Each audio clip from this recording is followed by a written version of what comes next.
Well, it looks like a construction site. Um, Hello, how you doing, Mark? Mark, is the sound okay? And the video okay?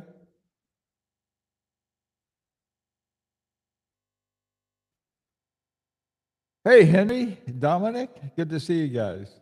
Good, it's working. I think I figured out what the problem was. My fancy this thing works on it for both portable as well as hookup, and I've got to and the battery needs to be charged, so I charged it ahead of time. Little echo, okay. How you doing, Rel?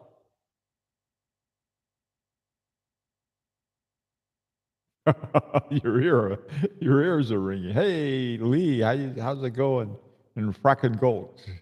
Everything shaking? Hey, neighbor, looks like we're getting a good day today. What I need is to wake up. Hey, Big Sal.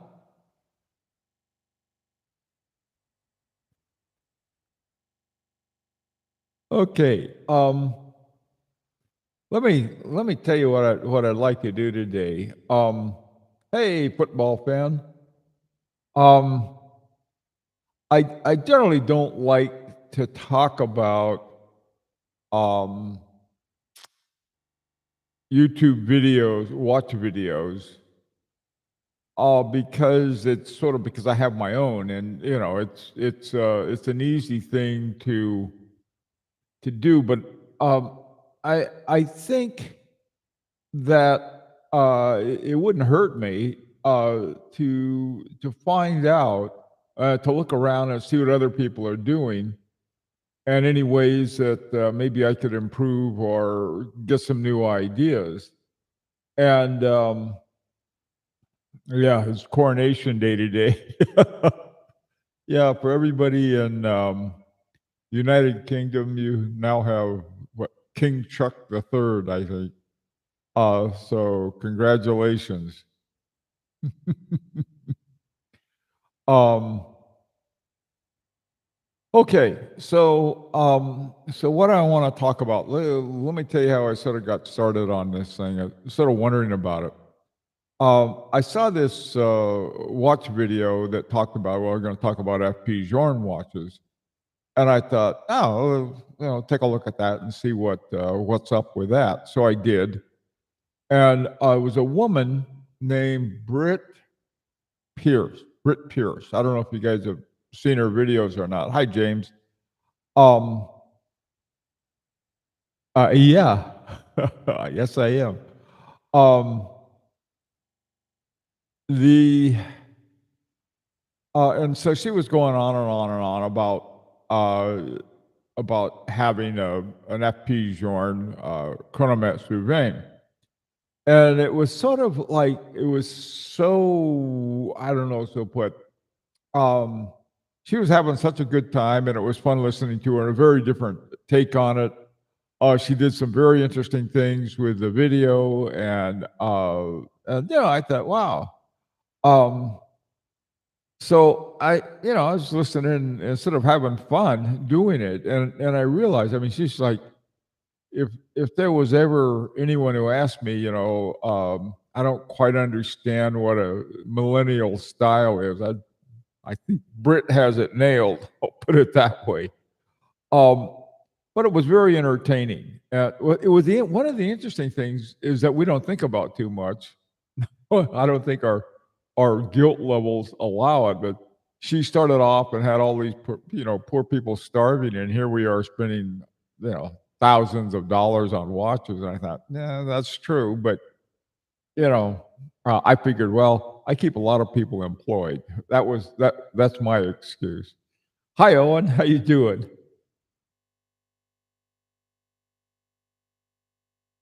Oh, really? Oh, okay, Owen. I hope she's okay. She's up in Canada, I think. Hey, Richard. Um, so anyway, I started. Hi, Pedro. I started looking around for different ones, and one thing I found is that there's a whole lot of stuff on certain brands, especially Rolex, Omega. Those two seem to really dominate. I tried different ones, and it was on that one guy had this very long, drawn out thing on comparing the old and the new Rolex Air King. And he went on and on and on about the differences between the one that I think has came out in 2016 with the Bloodhound dial, which I've always liked, and the new one that also had a Bloodhound dial but had these changes. And it took a long time to. And then they had a new bracelet, I think, and a crown guard. Those were the things that they had added to the new one. And he mentioned the cage a little. But one of the things that I thought was interesting is that a lot of them, there are other kinds of things that I probably should pay more attention to, but I don't. Like how they look. But on the other hand, there were certain things I was sort of like, I wish, why don't they do that? One of the things I tell you too, the guy who was talking about the Air King. Ended up his conclusion was you ought to have both of them, the old one and the new one.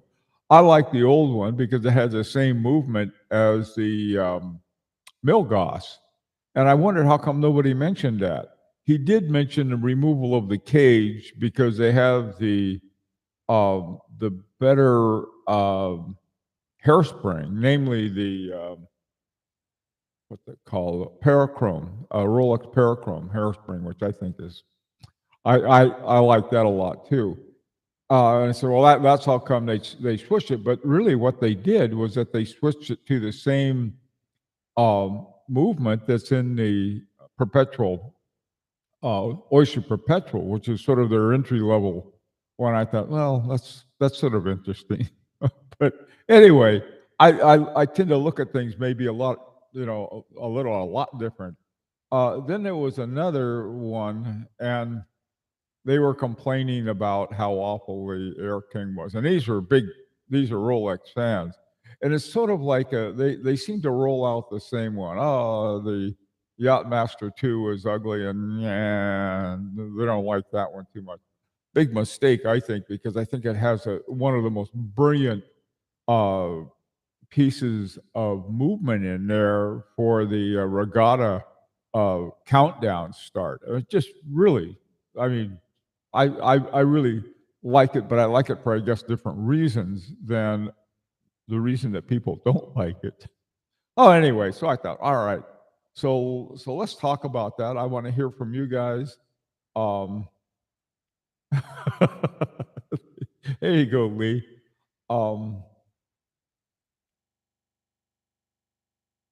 Yeah, watches aren't assets. Yeah, I that's the thing I like about Brit is that she's she's having fun, and I think that's important. And I think she reminds everybody is that you should have fun with these things. But oftentimes she seems to go off on the same track that sort of like a herd track. She's talking about all the reasons that Omegas were better than Rolexes, and it came down to pretty much price and availability. With no mention of the silicon hairspring in the Omega. She was talking about things though that were important, like the George Daniels escapement in the Brigade. Anyway, but those things, those things aside, I think that her style fits her beautifully, and I think one of the things that a lot of people miss about that is that she has a lot of very subtle little fun. She knows how to, or somebody in the house knows how to do stuff with editing. Really, really interesting stuff. A lot of fun. Another one I really like, but I have a hard time understanding because there's really thick accent, but wonderful guy, is the Watches TV, and he interviews all these interesting people. And one time he showed his collection, and I think he has the same kind of thing that I could afford and like. And we both had Parmigianis and some of the other ones too. And so I sort of like Sort of. Yeah, I like him. I have a hard time understanding him. I got a crummy hearing in to begin with, and he has a very thick accent. But I admire the fact that he pronounces French so well, and I can't. Okay, let's hear from you guys. What are some other good things? All right, I don't want to trash any watch brand. I'm just sort of interested is what could be done to make a, a watch channel as interesting as possible. Let me get another one. I was looking at Federico's thing yesterday, and Federico he sort of has a mix now um, between he gets questions from people and he says, what about this? And he answers his questions for them. And that's sort of a QA thing, and that's I think some other ones do, but like I said, I haven't watched that many, but I was just curious. So some of the questions he asks or answers seem to be, I don't know how you'd put it, sort of like, I don't know, not profound. Also, too, watching Federico always wore these Brooks Brothers polo shirts. That was his big thing. And then at one time, he says, "Okay, I'm going to sort of South Beach douchebag, sort of looking like I don't know, had his shirt open and stuff." And what? Anyway, it was fun, I guess. Watch Swiss Gang. Okay. There was another one someone told me about. It's in England. Watch something or other. It's a really good one.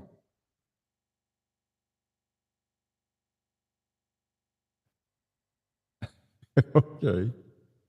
Um, hey, Owen. I veer towards either education or something entertaining. Everyone has their own there. Yeah. As you say, channels and their contents come across better when the personality suits them. Yeah, that's a good point. I like that. Some people I have seen try to be somebody else that they're not, and that comes off as not too good. Watchfinder, I think that's the one, Lee, that I was thinking about. Hey, Bill, I enjoy hearing Andrew Morgan on both Watchfinder and also on his personal. Okay, I haven't seen his before. A guy that calls himself Fat Angus. I think that was his name. I don't know if he still has one, but boy, that guy knows his stuff. I really enjoy listening to him. When I don't know if he still has his YouTube channel, but I've seen some of the stuff he's written about watches, and he's very, very good. Hey, James. Now being retired, I really enjoy watching Osen O'Malley. Okay. Oh, good stories. Yeah. That's what I like too. I like them with good stories. Hey, Robert. Ginny. Ellie is like sunshine. Yeah, yeah, she's very good.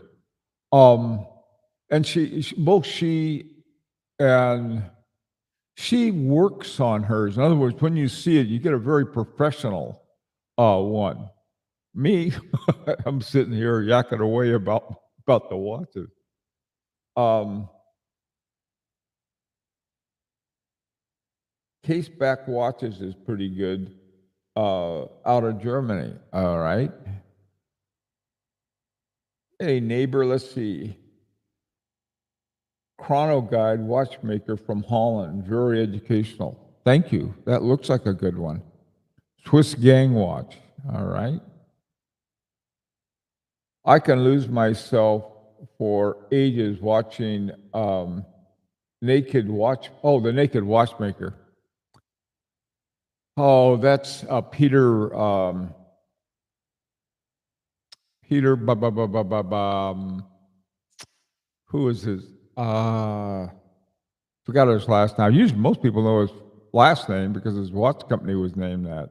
But I agree, Richard. Yeah, he's very sharp. Hey, Tim.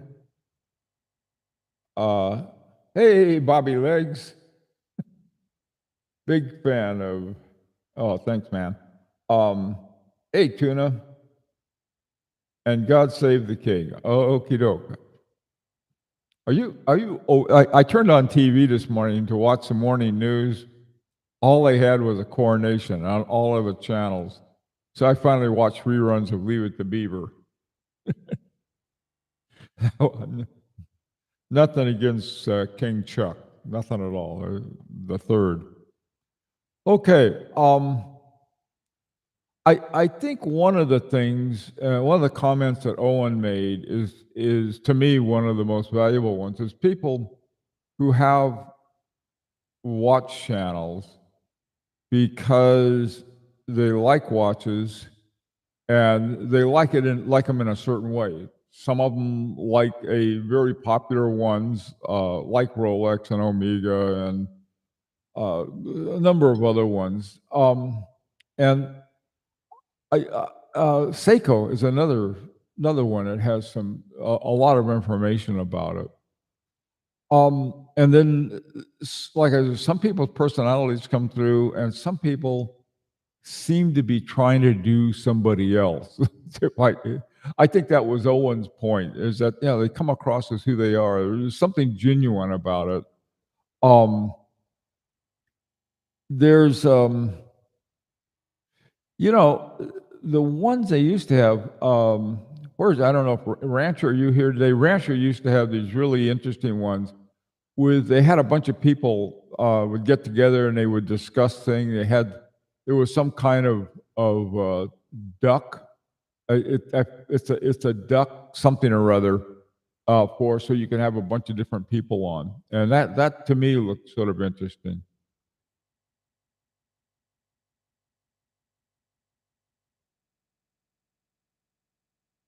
TGV and Teddy Bladsher.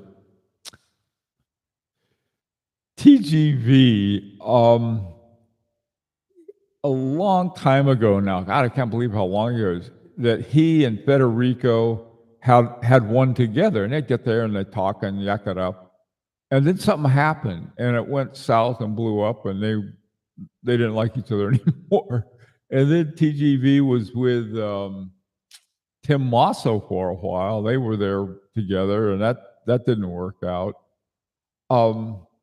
I think that better than just about anyone, TGV knows his audience, and does a good job for him. He came up with that. What was that called? They had a watch made called the Lion Shark, and I think they took some brand and put a lion, whatever a lion shark is.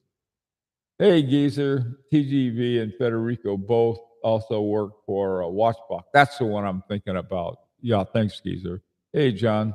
Morning. Getting ready for Formula One here, man. Oh, that sounds exciting. That'd be fun. They had a number of watch events the past few days. Bremont was a good one. Bremont, I think, is starting to move in the right direction now. I had talked to, oh God, what's his first name? English. I forgot his first name. Anyway, a number of years ago, he had an interview with him in New York, and I asked him about that, about, when you guys have your own movement, because they got in a big lot of trouble with Roger Smith when they sort of said they had an in-house movement that wasn't exactly an in-house movement. But now they have one, and I think it's very positive. For years, Bremont had one of the best cases. Anybody had a case that you could really, you could go to war in if you had to. It was a really excellent case. And they have some other things that I really like, but then they had these really inexpensive, is a nice word for cheap, movements in them. And that was, now I think that they're going into a much better direction. What about Archie? Tuna, I'm going to say something nice about Archie. All right.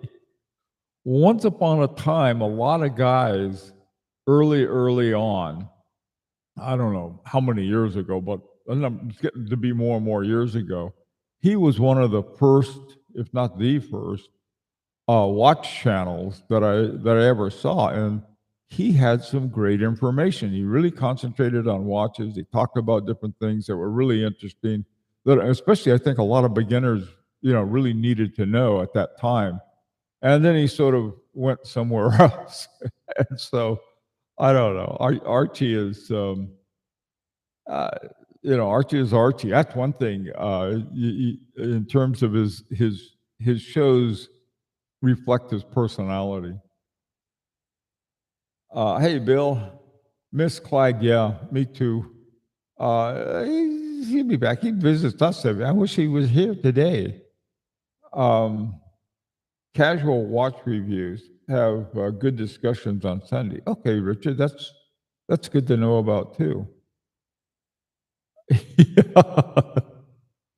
All right. I don't know. I don't know if that would be nothing's too crazy for you, Todd. I mean, anything at nothing tops Kraken Gulch for excitement. Hey, Martin, how you doing, man? Britt Pierce is Canadian but lives in England. And she's an Episcopal minister. Likely affects her take on watches. As an Episcopal minister? How interesting. I mean, how absolutely interesting. I thought she was up in Canada. I know she's Canadian, but it was, I don't know, her language is a little fresh for an Episcopal minister, but I haven't visited church for a while, so I may be out of it.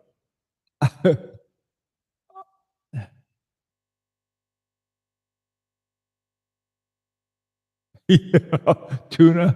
No, I mean, this you gotta understand, this was a long time ago. I mean, when really he was just getting started, and I thought that was, he knew stuff. He had some interesting watches. So, that was like I said, eh, eh, he was very excited about watches, I think, which was a good thing back then, and, there weren't as many people doing, YouTube videos.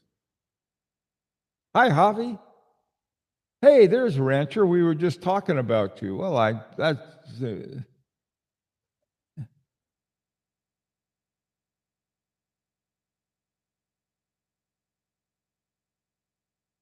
watching the big parade just now. The coronation. Vintage watch services, very educational. That's cool. Hey, John. Uh, Gentleman's Hangout. They used to have a wonderful, really great places. Talking about hangouts, and this was called the Hour Lounge that Vacheron Constantin had. Now they still have it, but they don't have it the way they used to. I mean, you go there, and there are all of these guys who were in the Hour Lounge were so God, they knew stuff. Really, an excellent one. And then I think when Alex left, he was working at Vacheron Constantin and set it up. I think once he left, it sort of fell apart, and now it's totally different than it was back then. That was sort of like if I had to take sort of a model of how to do videos, it'd be something like the Hour Lounge, is something relaxed. But boy, I tell you, those guys knew stuff. Hey, Thomas.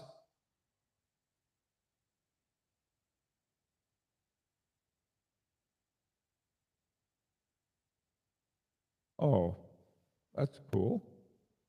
Doesn't pander. No pandering. Hey, William. I don't want to sound like a little apple polisher, but I'd say this channel. Oh, thanks, man. Yeah, what I'm trying to figure out, Rancher, is I've been watching a few other ones, and some of them, Owen's point about, here we have different personalities. I think the same personality. Forgot who it was. Somebody did a satire of my watch art site. It was so funny and so much fun. It was I thought, oh my god, I sound like this half-wit up there going, whoa, whoa.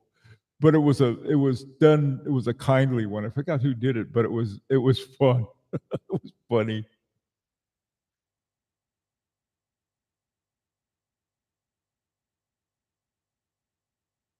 Okay, Tuna. Those both sound interesting.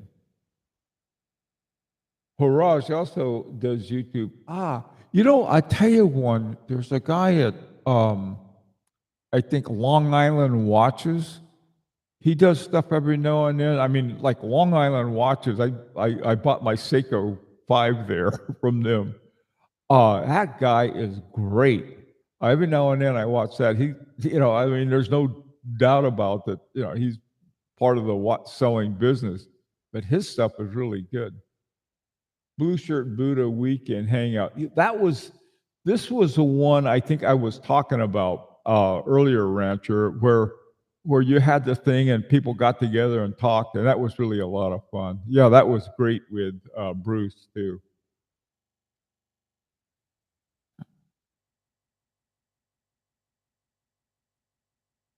Those are some of the ones the ones when all of those guys used to do stuff together. You know, the stuff that came out of that, there was a lot of I'm glad I never was involved with that because there was it was just it became toxic, not on necessarily on the show, but afterwards. Oh, so and so did this. They wristwatch revival repairs. That does sound interesting. Too many hype watch channels. As a watch community, we need more informative ventures. Yeah, I like that too. One of the things when I was working on my, I just happened. Suppose I should do that. This is my new watch, my Fabergé Alexi, and so I tend to wear my new ones a lot more for a while than my other ones I have to get back to. But I really needed information, especially on the movement, because this one has a closed case and just a bunch of no non-information. And the good thing about that, it led me down a rabbit hole trying to find out information about it. And I finally did. And I was amazed by the really bad information. I'm going to have a video for Monday on artificial intelligence, and not a good thing for watches right now.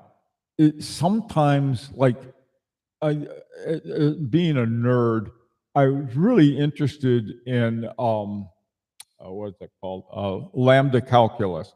So I wanted to find out about lambda calculus. So I used one of those.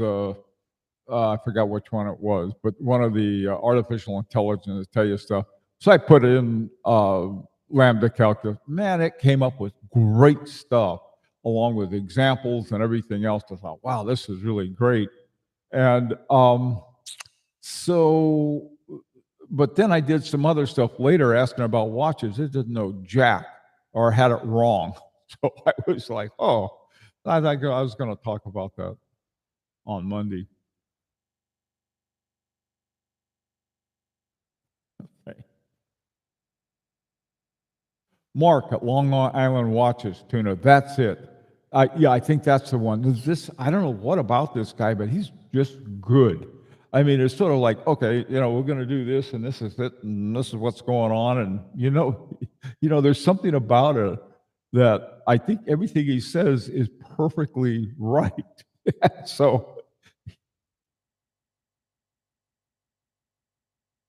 urban gentry. Henry. I think that was early on. I think I saw that.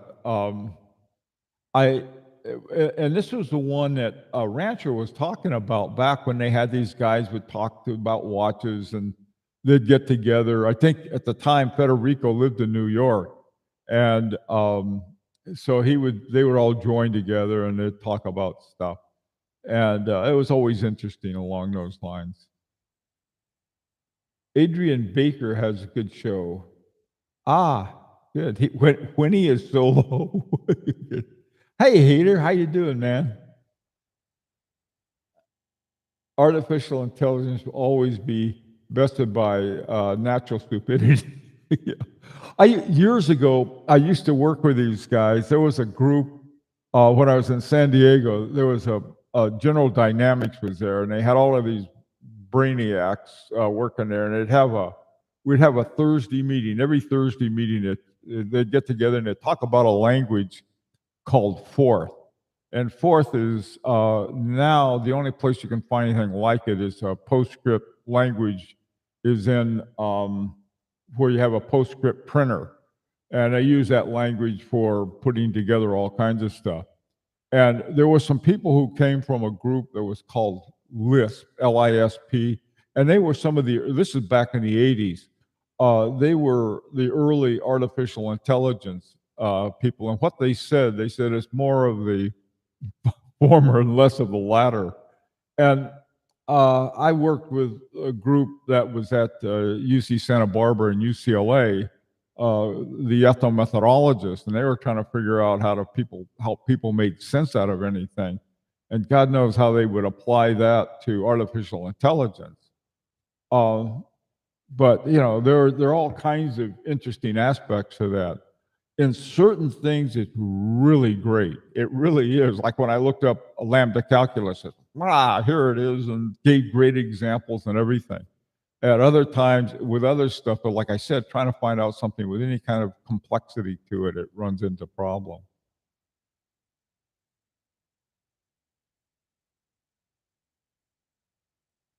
Yeah, right. The watch gringo. She also talks about what's on her mind. Yeah, to me, she's a perfect millennial. There was something so, I don't know, but she's a natural at it. Not, I think, again, keep going back to Owen's point, is that the ones who are what they there's something genuine about it. And I think that's the way I feel about her. There are stuff I wouldn't agree with, but that's different. Hey, Mel, good to see you. Okay, Mark at Lisp is terrific. Good to hear, Hater. Lisp, yeah, I learned that also. Yeah, it's a wild language. Time to go. Okay, it's frying pan time, guys. Well, listen, this afternoon, what I'd like to do is to try to do something to try to come up and say, okay, let's build the perfect information source, YouTube information source, and how would we like it? What would we like? What would we have in it, and so on and so forth. And I think too, how to match sort of a style. I think we might even think about it in terms of different levels. Somebody just a beginner. Like I said, when I first began early on, it was early on with Archie. I thought, oh boy, Archie knows stuff. I found out later that sometimes he doesn't. Okay, James, I'm gonna, let's see.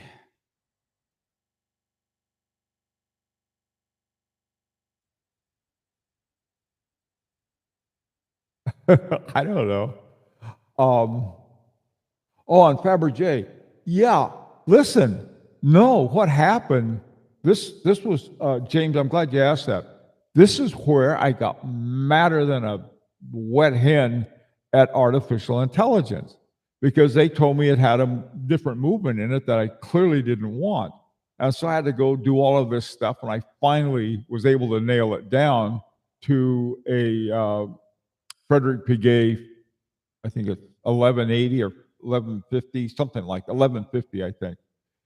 But then I also found the problem I was having is that movement was at 3 hertz and mine was at 4.